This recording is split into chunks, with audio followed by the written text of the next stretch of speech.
Welcome back to another episode of our Intelligent Ingredient Whiteboard series. I'm your host, Ali Witwit, the VP of Innovation and Product Development for Ross Organic and Azalea's company. Today I'm going to show you the Durosoft PG10-CY from our friends at Stephenson. The inky name is polyglycerol 10 caprolate. This is a vegetable-derived, non-ionic solubilizer and emulsifier. It's ethoxylate-free, PEG-free, and GMO-free, so it's Prop 65 compliant. It is skin-friendly co-emulsifier and a mild co-surfactant. It's an effective solubilizer, natural alternative solubilizer to polysorbate 20 and PEG 40 hydrogenated castor oil. For example, we tested it with polysorbate 20 and several of the common essential oils and fragrances, and this failed at 5-to-1 ratio, solubilizer to oil.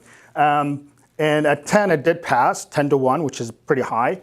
Whereas the PEG 40 hydrogenated castor oil, it completely failed with lavender and orange oil, for example, even at 10-to-1 ratio. So this is a great, robust solubilizer. It is Cosmos approved. As far as formulations, it comes at a thick paste, so you need to warm up the product to about 55 to 60 degrees, and then you can start formulating with it. As far as applications, you can use this in skincare, hair care, sun, even color cosmetics. It has good dispersion properties. Like I said, what I like about this chemistry is offering a natural alternative to petrochemical synthetic solubilizers. So I love this chemistry, and I think you're going to love it too. Thank you, and I look forward to seeing you in the next video.